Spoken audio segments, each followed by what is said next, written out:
Como parte del módulo de sistemas de gestión integrados, vamos a trabajar esta clase de historia de la calidad.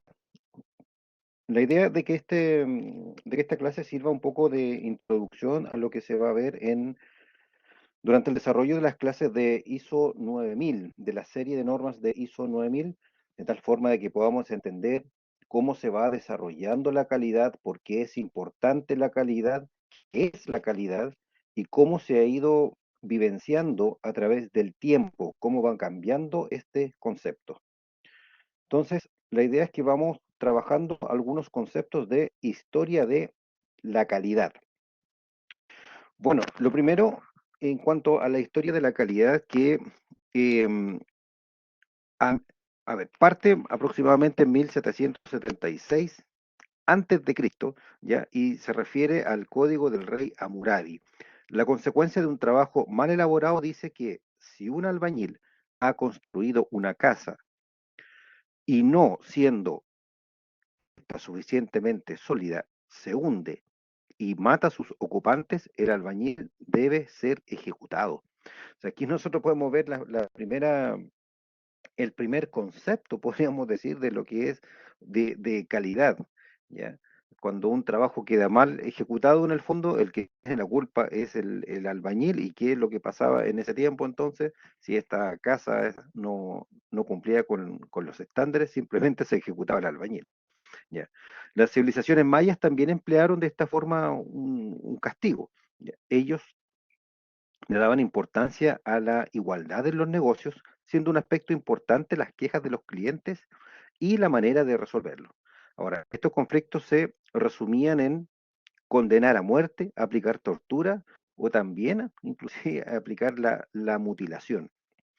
En- por supuesto que las civilizaciones antiguas también tenían otro tipo de leyes y otro tipo de castigos, ya que la consideración de las personas también era distinta. No había mucho derecho de las personas y solamente lo que importaba era lo que decía el regente de turno, independientemente de cómo se le llamaba ese sistema de gobierno, ¿verdad? Podríamos decir que en este caso eran toda una especie de monarquía, ¿ya? O había un jefe supremo, un jefe espiritual, en fin. Por lo tanto, las sanciones que se daban también en algunos casos tenían un carácter religioso o provenían de sus propias escrituras, de sus propias proyecciones, inclusive como civilización. Ahora, en el caso específico de la antigua Babilonia, ¿cierto? Del rey Hammurabi, en- ¿qué es lo que sucedía? Que era una civilización que era muy avanzada para su tiempo, inclusive no solamente hay este concepto de calidad, sino que también existen los primeros conceptos inclusive de seguridad del trabajo, ¿ya? En este caso, por ejemplo, eran los supervisores los responsables, ¿cierto?, de los accidentes que podían tener los trabajadores propiamente tal. De ahí es que sale la ley del talión, el ojo por ojo, diente por diente. ¿Cómo se evidenciaba esto en la antigua Babilonia? Cuando un trabajador tenía algún accidente y perdía la mano o le pasaba algo, era el supervisor que pagaba de la misma manera. Es decir, si el trabajador perdía la mano, al supervisor se le cortaba la mano también. Entonces, era una forma de llevar la legislación, y también son muy famosas también este código, ¿cierto? Que está puesto en una piedra, que lo pueden buscar ahí en internet, como el primer código legislativo, ¿cierto? De la historia de la humanidad. ¿Cómo va evolucionando la calidad? Bueno, si nosotros pensamos un momento de que prácticamente cómo en la antigüedad se sabía si algo era de calidad o no. Y eso en el fondo era por una satisfacción que tenía el cliente en este caso, que era la persona que compraba un producto o un servicio. Ahora, la calidad específicamente en lo artesanal entiendas como un proceso productivo no industrializado, ya, donde se podían utilizar algún tipo de herramienta, maquinaria, eh, muy rudimentaria, por lo demás, por decir una maquinaria, no pensemos en electricidad ni nada de eso, sino que básicamente algún tipo de palanca, cosas para cortar, cosas de ese tipo, eh, como elementos muy rudimentarios. Bueno, específicamente en las civilizaciones antiguas, ¿verdad? Antes de Cristo, cuando el trabajo era elaborado en su totalidad por un artesano, por una persona, el trabajador tenía diferentes responsabilidades para que el producto se finiquitara. Es decir, el trabajador no solamente, este artesano, digamos, no solamente tenía que encargarse de hacer el producto, sino que también tenía otras cosas que hacer. Por ejemplo, tenía que asumir los costos de la producción, la materia prima con que se elaboraban los productos. O sea, era totalmente de costo del artesano. Asimismo, el artesano confeccionaba con sus manos o con la ayuda de herramientas, pero muy rudimentarias, ¿cierto? En algunos casos. Por lo tanto, en la etapa artesanal, la calidad consistía en hacer un trabajo bien sin importar el precio. El artesano conseguía dos gratificaciones, la del comprador y la personal, ya por el resultado conseguido. Entonces, este artesano en el fondo, ¿qué es lo que se va a encargar completamente de sus materias primas, del proceso y de entregas de este producto final? Y la satisfacción venía por que él era reconocido, él o ella era reconocido como el artesano, qué sé yo, que hacía alguna pechera de cuero, algún cinturón, por ejemplo, o algo así, y además la satisfacción que tenía el cliente quien le pagaba por este producto o este servicio. Aquí inclusive pensemos por ejemplo en un herrero, ciertas profesiones que ahora, claro, existen todavía herreros como muy poco o hay muy pocos de ellos, algunos artesanos en fierro podríamos decirlo, em, y algunos que hacen algunas pues yo, vasija o algún tipo de decoración, también puede ser en fierro o en acero. Sin embargo, antes el herrero lo que era precisamente, viene el herrero de poder herrar, ¿cierto? De poner las herraduras, pero también hacían espadas, hacían algunos escudos o hacían armaduras. También entraban en esta profesión. Entonces, algunas de estas actividades que antes era muy común, ¿cierto? En todos los pueblos habían herreros, más de uno por lo general, y ahora ya no existen tanto. Pero este artesano tenía que encargarse de todo, de conseguir la materia prima, de diseñar, de hacer la producción o adquirir, ¿cierto? Digamos, el diseño de su cliente, de lo que quería el cliente, y finalmente vender este producto. Ahora, existe, después del artesanal y del concepto de calidad de lo artesanal, que en el fondo era solamente, tenía un cliente, bueno, y por lo demás el cliente recibía un producto que es único. Básicamente por dos cosas, porque aunque el diseño sea exactamente igual, digamos, como diseño de un cinturón, por ejemplo, algo, nunca quedaba perfecto, idéntico uno de otro. Y por otro lado también existían las exigencias del cliente, por lo tanto él quería a lo mejor un cinturón, pero con algún diseño, con alguna característica especial, por lo tanto ese cinturón, esa armadura, esa espada, por ejemplo, era única y exclusiva de ese cliente, por lo tanto esa calidad artesanal también se determinaba que había un producto único. Sin embargo, después viene hay un hecho histórico que, que es la revolución industrial. Pero antes de ver el concepto de calidad de la revolución industrial, lo que tenemos que saber es qué fue la revolución industrial, cuál fue la primera revolución industrial, porque inclusive ya se habla que hay una quinta revolución industrial que estamos viviendo ahora, pero ¿cuál fue la primera revolución industrial? Vamos a ver un pequeño video de 1 minuto para saber qué fue esto de la revolución industrial. Veamos.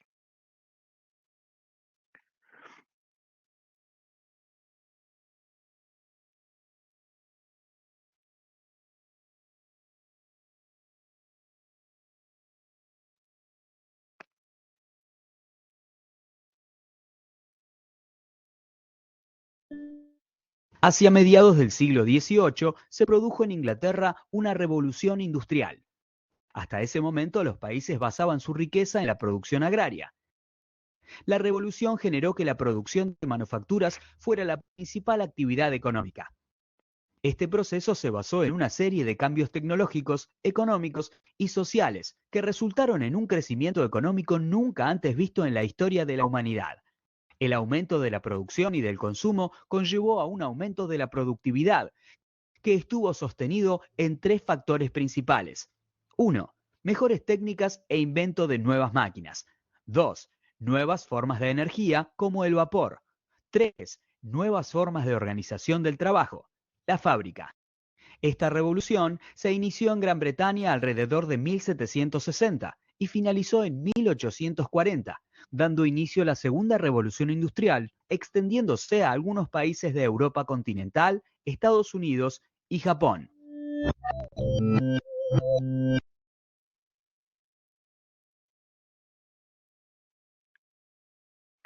Bien, ahí teníamos un breve resumen de lo que fue la primera revolución industrial.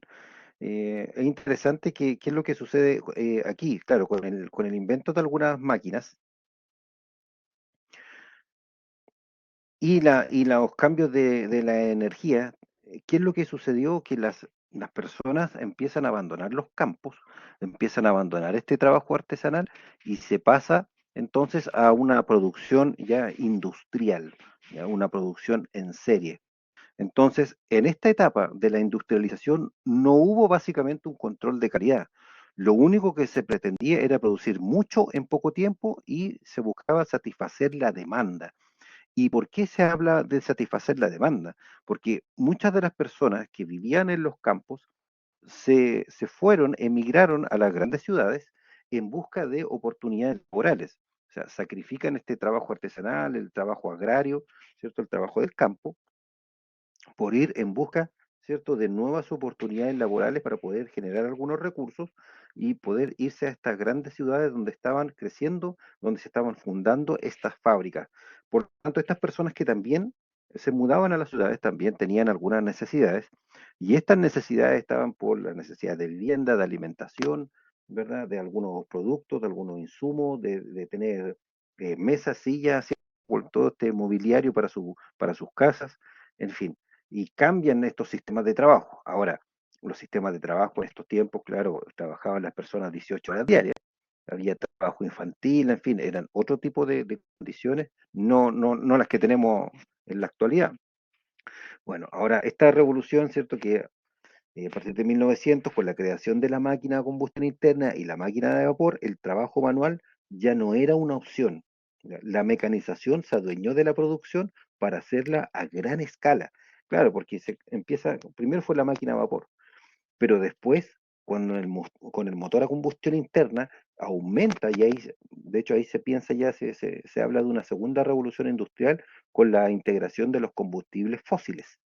¿Ya? O sea, primero fue básicamente la máquina a vapor, también hay otras cosas más, pero de la máquina a vapor, luego ya viene con el desarrollo del motor a combustión interna, por ahí por el año 1900, por lo tanto, la producción ya no es artesanal, ya no es que se haga un cinturón, ¿cierto?, al día la persona, sino que ya hay varias personas que están operando unas máquinas y están sacando 100 o 200 cinturones, por decir algo, ¿verdad?, diariamente.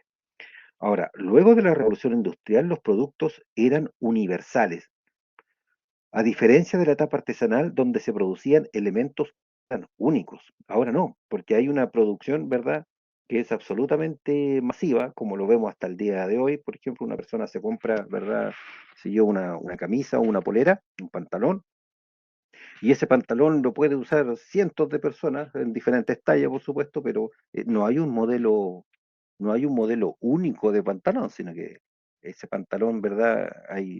Se hacen miles de ellos en una producción en serie y lo único que va cambiando es la talla, pero el producto en el fondo es exactamente el mismo. Ahora, toda esta implementación donde importaba más la cantidad que la calidad era consecuencia de gran escasez y demanda de bienes. O sea, en esos tiempos ¿no? Hablemos, ¿cierto?, del año 1900, o sea, ¿verdad? eh, Había que satisfacer la demanda. Por lo tanto, el concepto de calidad en sí no importaba si el producto era bueno o era malo, lo importante es que estas personas tuvieran pantalones, ¿verdad? O tuvieran una camisa, tuvieran una polera, en fin, tuvieran un producto. Había que satisfacer la demanda porque no había. Que no había. Entonces, si los productos estaban con falla o no, si las máquinas no estaban bien calibradas, si habían accidentes, por ejemplo, en la fábrica, en la industria, a nadie le importaba en el fondo. La idea era simplemente poder satisfacer la demanda de estos bienes de productos y servicios. Pero viene luego de la revolución industrial, hay otro hecho histórico mundial que también afecta este concepto de la calidad, que es la Primera y Segunda Guerra Mundial. Veamos en 5 minutos primero de qué se trató la Segunda Guerra Mundial y luego veamos cómo se vive la calidad en bajo este concepto. Veamos entonces de qué se trata, brevemente en 5 minutos, de qué se trata la Segunda Guerra Mundial.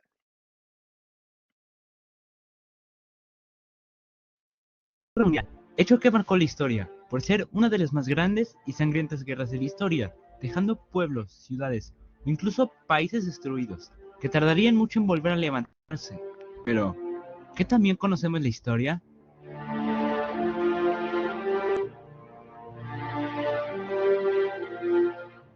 Para poder entender lo que pasó en la Segunda Guerra Mundial, debemos saber qué fue lo que pasó antes. La revolución industrial había llegado. La creación de nuevas máquinas era algo que asombraba a las personas, y a su vez le daba más poder y riqueza a quienes ya lo tenían, aumentando su ambición por querer más. Esto provocó que las personas en Europa comenzaran a verse como enemigas. El odio era cada vez más grande, y cualquier cosa que pasara en Europa rompería el delgado hilo de la paz. Y así fue. En 1914 comenzó la Primera Guerra Mundial, hecho importante para comprender la Segunda Guerra Mundial. Europa se dividió en dos bandos, uno dirigido por Francia e Inglaterra y otro dirigido por Alemania. Al final, Alemania perdió la guerra, se rindió y aceptó pagar todos los gastos de guerra a los vencedores, lo que destruyó económicamente a Alemania. La crisis que sufrió Alemania fue tan grave que hizo enojar a mucha gente. Entre todas esas personas estaba un joven alemán llamado Adolf Hitler, que estuvo en las filas de la Primera Guerra Mundial. Hitler, enojado por la crisis, decidió unirse a la política, llegando al Partido Nacional Socialista, o mejor conocido por su abreviación, Partido Nazi. El partido tomó rápidamente el poder sobre Alemania. El dinero, que se iba dirigido para pagar los gastos de guerra de la Primera Guerra Mundial, se desvió para mejorar la economía del país y en presupuesto militar. Alemania, ya dirigida por el partido nazi, se hizo de muchos enemigos. Entre todos esos estaba la población judía, la Unión Soviética y los comunistas, y cualquier otro país que se le pusiera enfrente. La economía del país mejoró y su desarrollo militar llegó tan lejos que ya podía invadir otros países, siendo Polonia uno de los primeros. El 1 de septiembre de 1939, Alemania invadió Polonia. Esta no puso mucha resistencia, pues mientras Alemania invadía por el oeste, la Unión Soviética invadía por el este. Esto marca el inicio de la Segunda Guerra Mundial, pues Francia e Inglaterra no pueden permitir que Alemania invadiera otros países, así que inmediatamente después de lo de Polonia, le declararon la guerra a Alemania. Ellos no iban a estar solos, así que hicieron alianzas con otros países, haciéndose llamar los aliados. Pero Alemania no iba a estar sola, así que se buscó sus propios aliados, siendo Italia y Japón los más poderosos, y haciéndose llamar las potencias del eje. Después de haberse encargado de Polonia, Alemania invadió los países del norte de Europa, que no pudieron hacerle mucho frente a las fuerzas alemanas. Francia ya esperaba un ataque de Alemania desde antes de la guerra, así que como precaución puso varias fortificaciones en su frontera con Alemania para evitar que estos pasaran. Los alemanes, con tal de evitar esas fortificaciones, rodearon la frontera, pasando por Bélgica y Holanda. Esos dos intentaron detener su avance, pero su intento fue en vano. Los franceses, al ver el poder de las fuerzas alemanas, decidieron rendirse, dejándolos llegar hasta su capital, París. Una vez ocupada la ciudad de París y con un gran poder sobre la gente, Alemania decidió enfocarse en su siguiente enemigo, la población judía. Y es en esta época donde se utilizaron en mayor medida los campos de concentración o campos de exterminio. Hasta este punto, la guerra estaba a favor de los alemanes, y se sentían listos para dar el siguiente paso, atacar a la Unión Soviética. La invasión, llamada Operación Barbarroja, comenzó en verano de 1941. Ese mismo año, Japón atacó la base militar de Pearl Harbor de Estados Unidos, haciendo que estos se metieran a la guerra, formando parte de los aliados. La entrada de estas dos superpotencias cambia completamente el transcurso de la guerra. Para 1942, los aliados comienzan a tomar ventaja sobre las potencias del eje. Para 1943, la Unión Soviética avanzaba de manera imparable hacia Alemania, mientras que del otro lado, Inglaterra, Estados Unidos y otros países tomaban Italia y recuperaban Francia. En abril de 1945, la capital alemana, Berlín, fue tomada por los soviéticos. Hitler, al ver su derrota como algo inevitable, prefirió suicidarse junto con su esposa antes de ser capturados. La derrota de Alemania implica el fin de la guerra en Europa. Del otro lado, Japón no podía mantener el frente contra los Estados Unidos, pero se negaban a rendirse, así que la potencia decidió utilizar su arma secreta. Unos meses después de la derrota de Alemania, en agosto de 1945, Estados Unidos arrojó por primera vez un arma nuclear sobre Hiroshima y unos días después sobre Nagasaki, dejando casi 250.000 muertos, incluyendo bajas civiles. Finalmente, Japón vio el poder que Estados Unidos tenía, así que no tuvo de otra más que rendirse, terminando la guerra, pues era el último país de las potencias del eje que seguía luchando. La guerra había terminado. Era motivo para celebrar en algunos países y motivo para llorar en otros. La paz parecía que dejaba de ser un sueño lejano y se convertía en realidad. Pero no fue así.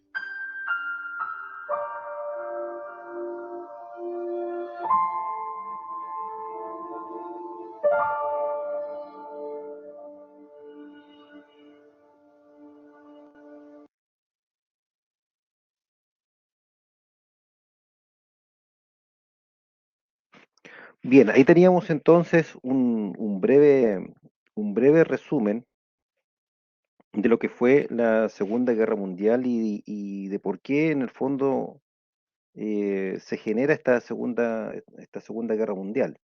Ahora, bueno, ¿qué tiene que ver la calidad en el fondo con todo esto de la Segunda Guerra Mundial? Bastante tiene que ver, porque resulta que en este tiempo también se generaron productos y servicios, pero la velocidad de la guerra aceleró todos estos procesos. Entonces, ¿qué es lo que sucedía?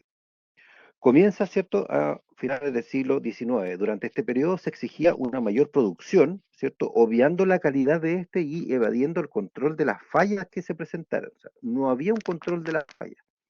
La diferencia con respecto a la etapa de la revolución industrial radica en que la supervisión por parte del operario se sustituyó por la inspección a través del muestreo. La industria definitivamente no tenía comunicación alguna con el cliente, lo que imposibilitó satisfacer las necesidades de cada consumidor. Ahora, cuando comenzó la Segunda Guerra Mundial, se volvió una necesidad implementar el control estadístico a fin de realizar un balance entre el costo y los beneficios. En Norteamérica se registraron los primeros pasos para asegurar la calidad, porque ¿qué es lo que sucedía? Como se necesitaba armamento en gran cantidad, ¿verdad? No solamente personas, ¿verdad?, que se enlistaban cada vez más para poder sostener la guerra. En esta guerra fallecieron millones de personas, tanto civiles como militares. eh, Estas personas también necesitaban de uniformes, necesitaban de armamento, ¿verdad? Bayonetas, además de vehículos, ¿cierto? Algunos tanques, algunos jeeps, de todo, y todo el apoyo logístico que se necesitaba. Entonces, la industria, toda la industria aboca sus esfuerzos en el fondo para poder hacer tanques, ¿cierto? Y toda la producción era para hacer tanques, armas, en fin. Pero resulta que muchos de estos productos llegaban defectuosos al cliente. ¿Y quién era el cliente? Eran los soldados. Entonces, cuando los soldados llegaban a operar sus elementos, estos elementos no siempre funcionaban. ¿Por qué? Porque el control de la calidad en el fondo lo hacía en aquel entonces solamente el operador. O sea, la persona que hacía el producto era quien iba chequeando que el producto se iba haciendo de buena manera, pero no había ni una supervisión ni tampoco un control estadístico. Entonces fue aquí cuando Estados Unidos empieza a crear este control estadístico de tal forma de poder hacer este control de calidad, ¿cierto?, a las diferentes partidas o los lotes para poder verificar que el producto cumpliera con su misión, ¿ya?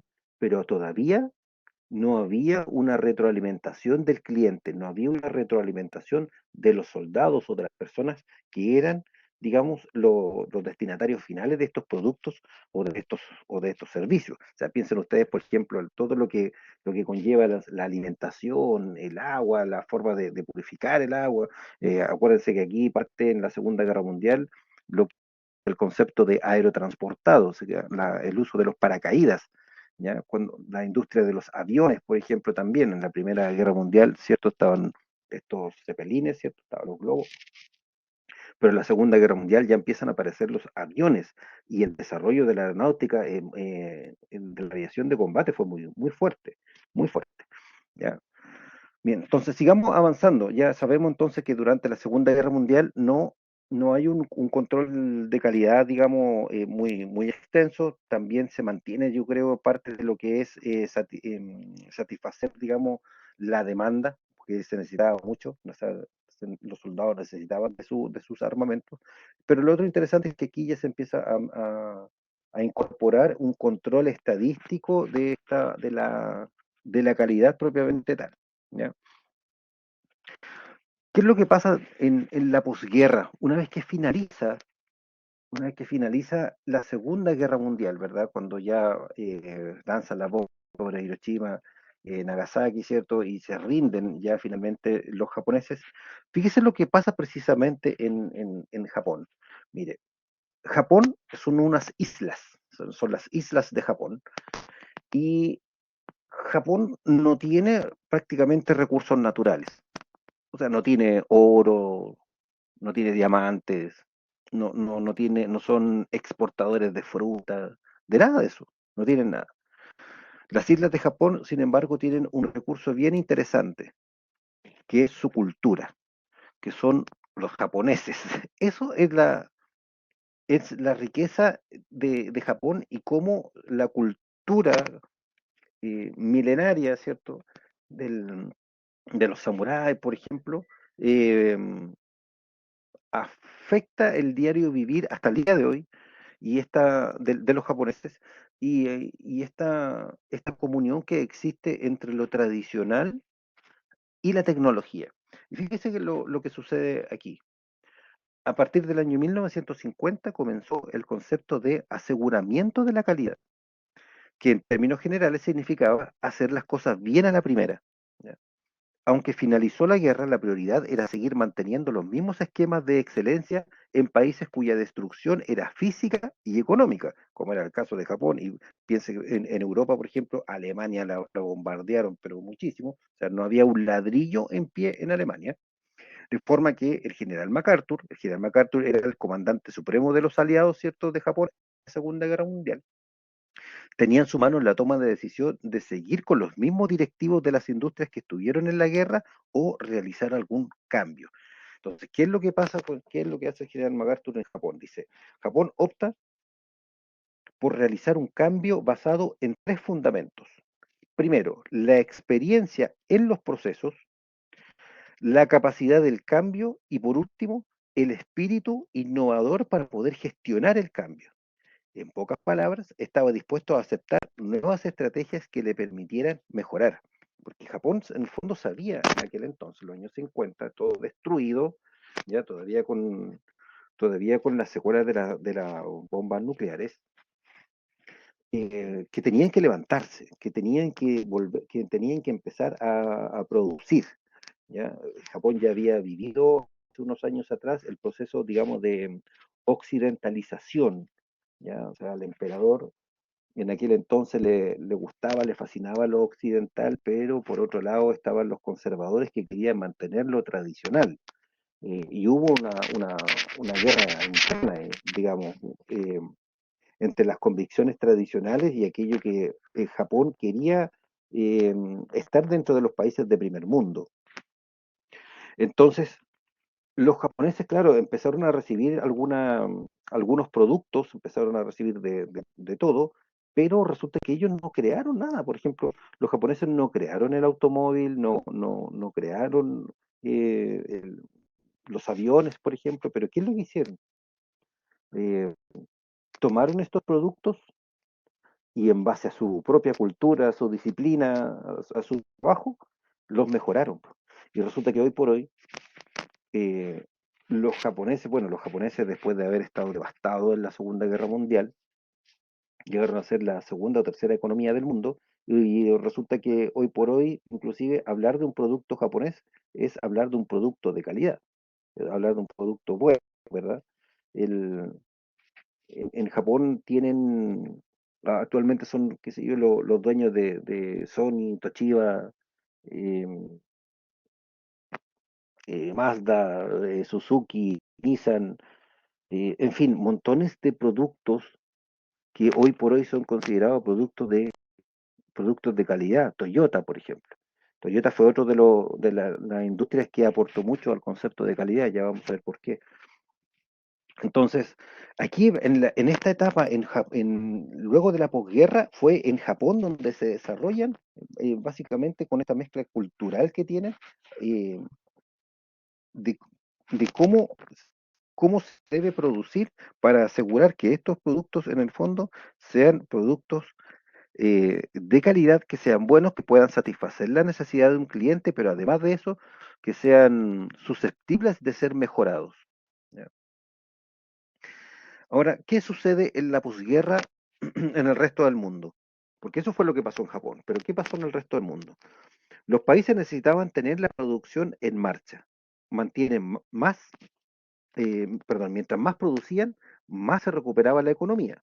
La demanda posguerra era grande, en Estados Unidos se consolidaban frecuentes importaciones desde Japón y los productos cumplían con las exigencias de calidad y se conseguían a menor precio. Es decir, después de que Estados Unidos bombardea a Japón, ¿cierto? Y lanza estas dos bombas atómicas después de todo este proceso de industrialización, de recuperación económica, en fin, de reconstrucción, no solamente de Europa, sino que también en general de los países que participaron en la guerra. Luego de esto, Japón envía productos a Estados Unidos. ¿Ya? Entonces Estados Unidos importa productos desde Japón. Ahora, si bien la meta era producir para vender más, la visión se centraba en producir con calidad para lograr mejores beneficios. Las consideraciones del consumidor eran tomadas en cuenta. En tal sentido, era imprescindible que cada empresa contara con sistemas de calidad. Y aquí hubo evolución de la calidad desde diferentes puntos de vista. Por ejemplo, no solamente, digamos, la industria del automóvil, qué sé yo, la electrónica, no solamente en eso. Si nosotros pensamos, por ejemplo, en, cómo fue que se masifica McDonald's. Ustedes pueden ver la historia de Ray Kroc en una película que se llama El Fundador, también traducida como Hambre de Poder, en donde Ray Kroc, que era un vendedor de productos por años, por ahí cerca de los 50 años, un poco más, em, se topa con esta hamburguesería, ¿verdad? De los hermanos McDonald's, y se encuentra con que están cumpliendo con una necesidad, digamos, están satisfaciendo una necesidad de los clientes. ¿Y cuál era la forma que había en esos tiempos del restaurante? Llegaban los clientes, se acercaba en su auto por lo general, se acercaban unas personas, ¿cierto? Una niña en patines, se acercaban, le tomaban el pedido y luego le llevaban el pedido al auto a la persona. Y ahí la persona comía en su propio auto. El problema era que los productos que llegaban no eran los que pedían, llegaban fríos, se demoraban mucho. Entonces, ¿qué es lo que hizo el sistema de McDonald's? Inventa en el fondo el sistema de la comida rápida. Entonces, cuando Ray Kroc llega a esta hamburguesería, lo primero que hace, llega digamos, a la caja, pide su hamburguesa, pide una hamburguesa, una papa frita, ¿cierto? Y una bebida, ¿cierto? Y cuando termina de pagar, le entregan su producto de inmediato. Entonces él se sorprende mucho y así es como obtiene una entrevista con los hermanos McDonald's y después el resto ya es historia. Él se hace de la marca propiamente tal y hace las franquicias correspondientes y lanza la industria McDonald's al mundo, ¿ya? Entonces, todo esto sucede eh, porque las empresas empiezan a tener un control de calidad y empiezan a generar un sistema de control de calidad para poder satisfacer no solamente la demanda, sino también los requerimientos de los clientes, ¿ya? Porque en el fondo el cliente, que es lo que pasa hasta el día de hoy, si un producto es malo, simplemente el cliente deja de comprarlo. Si el servicio es malo, si nosotros, qué sé yo, vamos a un restaurante, por ejemplo, a un lugar, o vamos a comprar una pieza de ropa y sentimos que nos atienden mal, de que no hay cajas disponibles, de que los productos más encima no son buenos, que el lugar tampoco es muy confortable donde uno quiere ir a comprar, simplemente uno deja de ir a comprar. Por lo tanto, la empresa es la que tiene la pérdida porque asumen los costos de la producción, pero si no tienen venta, en el fondo van a perder sus productos, ¿ya? Ahora, ¿cómo sigue esta evolución ya a partir de los años 80? Aquí ya empieza, digamos, un control de calidad mucho más exhaustivo y la calidad se basaba principalmente en la inspección, ¿ya? O sea, para lograr el control de la calidad se empleaban mecanismos para poder detectar posibles errores o posibles no conformidades, como se le llama a día de hoy. Basado en ello, se ejecutaba un procedimiento de verificación del estándar de los productos con la finalidad de minimizar en algún elemento, ¿cierto? Que algún elemento saliera al mercado con alguna falla, con algún defecto, ¿ya? O sea, si nosotros estábamos comprando, por ejemplo, una silla, que todas las sillas tenían que salir del mismo tamaño, no podía salir una silla más grande que la otra, ¿verdad? Ahora, en esta etapa, el control de calidad se explica en sí mismo, es decir, considerando el aseguramiento de las condiciones de un producto con el propósito de que éstas sean óptimas para su venta, lo que se traduce en la satisfacción del consumidor, la satisfacción del cliente. Es decir, si yo pido una linterna y la linterna funciona, ¿cierto? Yo le pongo las pilas, por ejemplo, y la linterna funciona, voy a estar satisfecho con este producto. Obviamente en función de los requerimientos, para qué quiero esta linterna, cuál es mi presupuesto, en fin, ¿ya? Entonces, ¿qué es lo que hacía la empresa? Hacía un control de calidad de este producto. Cuando se fabricaba el producto, hacían pruebas de funcionamiento, los medían, en fin, que tuviera la distancia de iluminación, se medían los lúmenes, en fin, ¿ya? Entonces había una satisfacción del cliente con respecto al producto que estaba comprando. Ahora, antes de los años 90 era fundamental aplicar los productos del control, los principios, perdón, del control de calidad en todos los procesos industriales con la intención de que llevando a cabo todas las instrucciones se evitaran los errores que pudieran afectar directamente a los costos. Entonces, ¿qué es lo que se dieron cuenta las personas en el fondo? Dijeron, mire, si nosotros estamos produciendo productos con defectos, ¿sí? O productos contaminados, o productos que no cumplen con la satisfacción del cliente, estamos perdiendo plata porque estos productos ya no nos sirven, tenemos que votar, o sea, considerando que todavía no había una conciencia ambiental, o sea, todavía la gente aquí no decía, mire, si votamos estos productos estamos generando unos residuos, ¿no? Todavía en estos años todavía no se hablaba de eso, pero sí de la pérdida de dinero, y eso sí que es importante para las empresas hasta el día de hoy, ¿verdad? Porque es el lucro.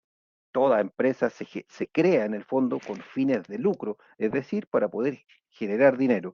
Y todas las fallas operacionales, todas las fallas en los productos, todo aquello que no se aproveche como, ¿verdad? O pérdida en las materias primas, en fin, son mermas, son costos que están asociados, son pérdidas en el fondo para la empresa propiamente tal, ¿ya? Ahora, ¿cuáles son los objetivos de este control de calidad? Lo primero, al hablar de objetivos para lograr el control de la calidad en las organizaciones, se debe mencionar que entre los años 70 y 90 se centraban en establecer metas en todos los procesos de la empresa que servían como garantes del producto. Ahora, cada aspecto de la organización, por ejemplo, el personal, servicio, manufactura, área administrativa, tenían que estar involucrados en todos los procesos de investigación y diseño de los nuevos productos. O sea, ya no era solamente que la calidad lo hacía una sola persona, ¿verdad? Un inspector de calidad al finalizar el producto, sino que todos estaban involucrados. Para que estos objetivos llegaran a ser verdaderos, debían ser medibles y estar cuantificados, De otra forma, no se podría saber a ciencia cierta si el control de calidad se estaba efectuando o no. O sea, ¿cuál era la idea? De que se pudieran hacer algún control de calidad y este control de calidad era susceptible de ser medido. Por lo tanto, se empiezan a crear algunos checklists, podríamos decir, ¿cierto? Algunas formas de control administrativa, de tal forma de que quedara el registro de que este control de calidad se estaba haciendo. Y este registro que iba a tomar, que iba a servir en el fondo para la toma de decisiones en cuanto a las mejoras que se podían hacer del proceso productivo en sí, ¿ya? Recuerde que todo lo que nosotros podemos medir es susceptible de ser mejorado. Si nosotros no lo podemos medir, es muy difícil nosotros poder mejorar algo. Por ejemplo, si nosotros vemos algo bien doméstico y nosotros no sabemos, por ejemplo, ahora que subieron las cuentas de la luz, si nosotros no hacemos un seguimiento, por ejemplo, de lo que estamos gastando en los últimos 6 meses para poder hacer una proyección, ¿verdad?, de los próximos 3 o 6 meses, nosotros tenemos que tener cuáles son las cuentas, cuánto es lo que estamos pagando, ver, ¿cierto?, el valor del kilowatt, cuánto estamos gastando, para poder hacer una forma a lo mejor de poder ahorrar esta energía, no solamente por un tema de costos, ¿verdad?, de lo que nosotros pagamos en una cuenta de luz, sino que también por el cuidado del medio ambiente, por las formas de generación que tenemos de electricidad, que en Chile son hidroeléctricas, ¿verdad? Bueno, ¿cuáles eran estos beneficios de los procesos de control de calidad?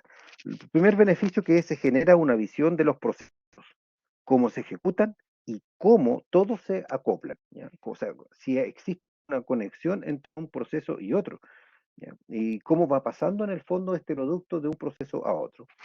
Se mantiene un seguimiento detallado de todas las operaciones, permite conocer cuáles son los distintos niveles que existen en el mercado y lo que desean los clientes que se cumplan en el producto. Además, el flujo productivo será más eficiente, permite la detección temprana de errores y pone en marcha métodos de corrección y por supuesto que van a aumentar los clientes. Entonces, ya no solamente se hace un control de calidad, ¿verdad? Si está bajo los estándares o bajo los parámetros, una vez que tenemos producto terminado.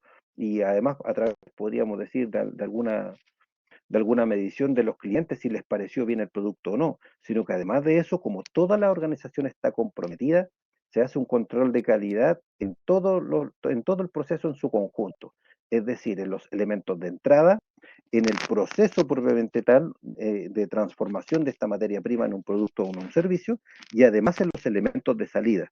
Entonces aquí cambia este concepto de la calidad, no es solamente una medición y un registro del producto final, sino que además nosotros tenemos que ser, como organización, ser capaces de poder hacer un control de calidad desde que lleguen las materias primas.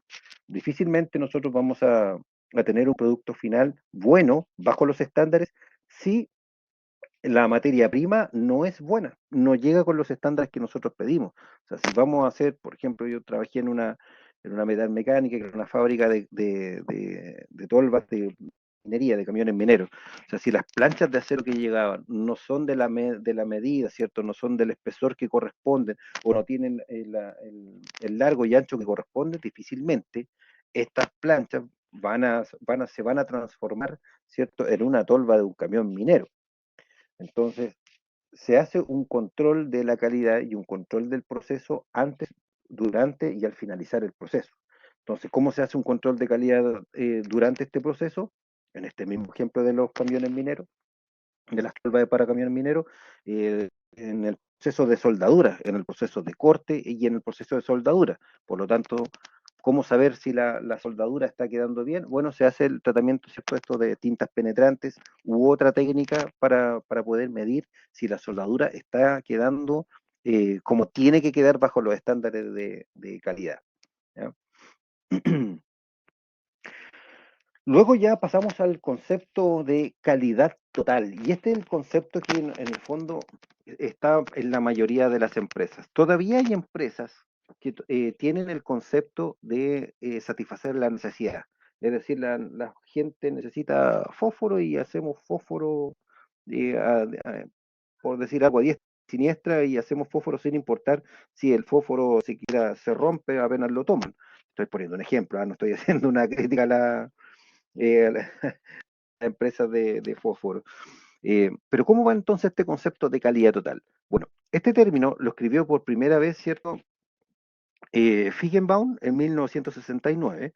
Asimismo, Ichikawa explicó en Japón que el control de la calidad total involucraba a la empresa y a sus trabajadores, pero no fue hasta los años 90 cuando se comenzó con más determinación a poner en práctica debido a la globalización, por lo que esta etapa se caracterizó por enfocarse en el cliente. La calidad total, también conocida como Total Quality Management, añade valor al cliente, es decir, son ellos quienes determinan los niveles de calidad. Uno de los principios de la calidad total es la participación de los trabajadores tanto en la innovación como en el desarrollo de nuevas tecnologías. Procurar asegurar la estabilidad, el crecimiento y la rentabilidad de las organizaciones son los objetivos de la calidad total. Pero, ¿dónde está la gran diferencia con respecto a los conceptos anteriores? Que el concepto de calidad total pone en el centro al cliente. Es el cliente quien va a determinar en el fondo si mi producto o servicio es de calidad. Y por otra parte, como todo esto está en función de dinero, ¿verdad? De presupuestos, yo puedo generar productos de distintas calidades de acuerdo a los distintos presupuestos o a los distintos requerimientos de las personas. Es decir, si yo necesito comprar, por ejemplo, una polera, ¿cierto? Como una ropa de trabajo, pero yo necesito esa polera que dure 6 meses o que dure 3 meses, que es lo que dura la faena, por ejemplo, una faena muy específica, ya que yo sé que va a durar 3 meses, entonces yo necesito una polera para poder entregarla por 6 meses, no necesito una duración o una durabilidad, ¿verdad? De esta polera de un año o 2 años. Voy a comprar un producto que tenga esas características. Si yo sé que después de los 6 meses esta polera se deforma, pierde sus características, se decolora, en fin, no me va a servir, ¿cierto?, para una empresa que necesite todo un año una polera, pero sí para a lo mejor una faena transitoria de 1, 2 o 3 meses. Entonces, eh, ¿quiénes aplican muy bien esto? Por ejemplo, los chinos. Hay muchas personas que dicen, mira, este es un producto chino. Ah, no, es que es chino, es malo, aquí, que allá. No es así. ¿Y por qué no es así? Porque resulta que la industria china produce en diferentes calidades.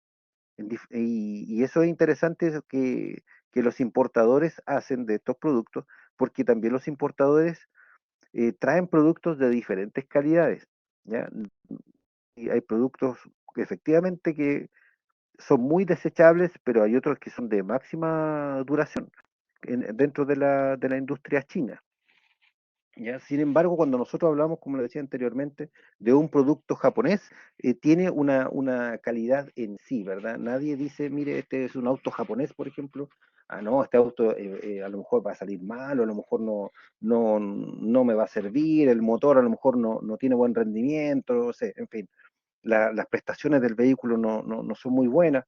Es muy raro que alguien diga que un producto 100% japonés, ¿verdad?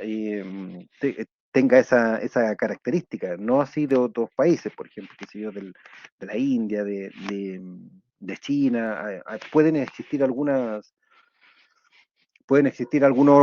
reparos, pero puede que ya, o sea, todo va a depender en el fondo de la calidad de producto que está comprando el cliente. Por lo tanto, la calidad en el fondo es una característica que le da el cliente.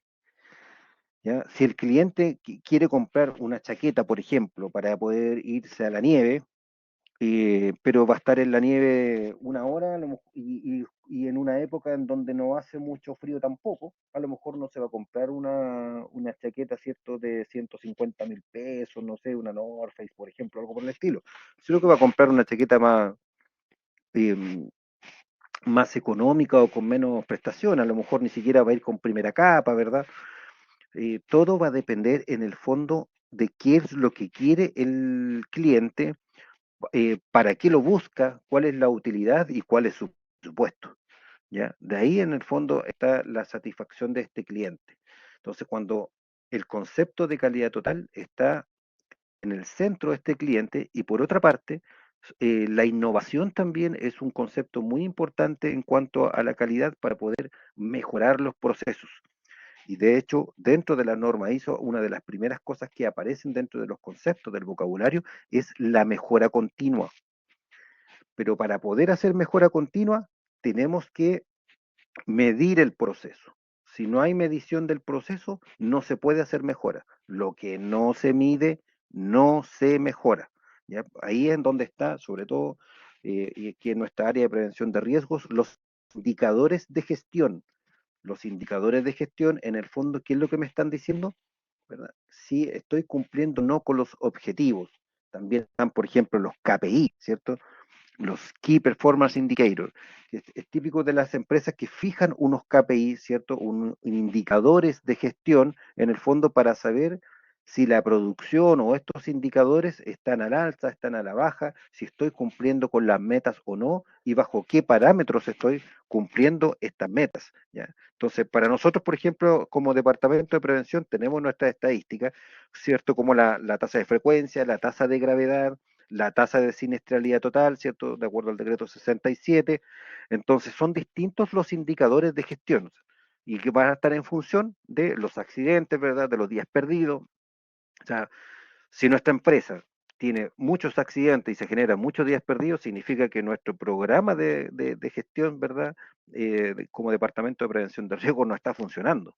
Por otra parte, si nuestras estadísticas son bajas, o sea, no tenemos accidentes o los accidentes son muy poquitos y además de eso, los días perdidos, o sea, el tiempo perdido muy poco, está, podríamos considerar que nuestro sistema de gestión de prevención de riesgo está dando ciertos resultados. Por supuesto que estos indicadores, en fin, tienen que ser susceptibles de ser comparados con algo, ¿verdad? Por ejemplo, si yo tengo dentro del concepto de la calidad, tengo una venta de tazones de 100 y al mes siguiente tengo 200, yo puedo decir que aumenté la venta, ¿verdad? Porque mi punto de partida fueron 100. Pero si al mes siguiente tengo 50, yo puedo decir que bajaron las ventas. Es decir, estos indicadores de gestión en general también tienen que tener un parámetro o un punto de comparación, ¿ya? Lo mismo pasa con la accidentabilidad. Si nuestros accidentes, si un mes tenemos 10 accidentes y al mes siguiente tenemos un accidente, podríamos decir que, claro, estamos bajando la accidentabilidad considerablemente, ¿verdad? Ahora, si tenemos un accidente en el mes, pero fue un accidente grave, ¿podemos decir que está funcionando en nuestro sistema de gestión? Es discutible, ¿verdad? Por eso que es importante que nosotros podamos tener estos indicadores de gestión y estos indicadores normalmente son matemáticos. Bien, y para finalizar entonces, a modo de resumen de esta evolución de la calidad, nosotros vamos a hablar, ¿cierto?, que en nuestra primera etapa es una etapa artesanal, ¿cierto?, donde la calidad significa en el fondo realizar las cosas bien, pero sin importar el costo, ¿ya? Y ahí tenemos las dos satisfacciones. Primero la satisfacción del cliente y la satisfacción personal que tiene este artesano. Luego viene la revolución industrial, donde eh, se hacen hartas cosas, pero sin importar en el fondo la calidad. En el fondo lo único que se busca es cumplir una demanda. Eso es lo que se está haciendo. Luego en la Segunda Guerra Mundial se implementa ya el control estadístico, especialmente en Estados Unidos, ¿cierto? Se revisa frecuentemente la producción a fin de minimizar los riesgos, ¿ya? De minimizar los riesgos de pérdidas, ya no se habla del riesgo de accidente, sino que no tener tantas pérdidas. Luego en la posguerra, ya en Japón y resto del mundo, se debía mantener la calidad de la producción y se crea acá también en Japón una sociedad, ¿verdad? La sociedad japonesa y de ingenieros, ¿ya? Y aquí es donde empiezan a aparecer estos conceptos que están relacionados con la calidad, con la producción, empieza a aparecer el concepto de la 5S, Kaizen y otros conceptos relacionados con la cultura y la filosofía japonesa que se adapta a la empresa, ¿ya? Por lo tanto, tenemos empresas que producen más, que producen mejor, con buenos productos, pero que también se encargan de las personas, de los trabajadores, ¿ya? Hoy por hoy se habla mucho también del mindfulness, es decir, la satisfacción de las personas al estar dentro de una organización, podríamos decir, la felicidad que pueden tener las personas. O sea, hoy por hoy recordamos este concepto de salud como la completa satisfacción, ¿verdad?, que pueda tener la persona no solamente en una ausencia de enfermedad, ¿ya?, sino que el completo bienestar físico, mental y social del trabajador, persona. Bueno, luego del control de la calidad se basó en la inspección de la producción para evitar que salieran al mercado bienes, ¿cierto?, con defectos o fallas. Pero ese control de la calidad era al finalizar el proceso. Y finalmente ya se habla de un control de calidad o de calidad total, en donde la etapa de excelencia, ¿cierto?, se concentra en satisfacer las necesidades del cliente, pero con la característica de que es el cliente el centro del proceso productivo, ¿ya? Por lo tanto, aquí se hacen encuestas de satisfacción del cliente, donde se pregunta al cliente qué le parece el producto, qué mejoras le haría, en fin, el cliente ya toma un papel central, por lo tanto, el producto en sí va a ir mejorando. Entonces aquí es donde se incluye el concepto de la mejora continua. Y recuerde, todo lo que se mide se mejora. Si no se mide, no se puede mejorar. ¿Ya? Bien, eso ha sido entonces esta clase de historia de la calidad, partiendo desde Hammurabi, ¿verdad?, hasta ya el periodo de posguerra, inclusive los años 90, 2000, este proceso de la globalización también, cómo afecta a la calidad en la satisfacción del cliente y cómo las empresas han ido mutando desde desde lo artesanal hasta ya la producción, hasta una producción mucho más industrial, en donde se considera también no solamente satisfacer una demanda, sino que qué opina, qué siente, qué es lo que quiere inclusive el cliente y cómo las empresas se pueden, inclusive podríamos decir, adelantar a las necesidades de un cliente en el futuro. Mi nombre es Gerardo Luengo, ingeniero en prevención de riesgos, magíster en docencia para la educación superior y nos vemos entonces en otro episodio tal vez de algunos conceptos de calidad, prevención de riesgos o medio ambiente. Que estén muy bien. Chao, chao.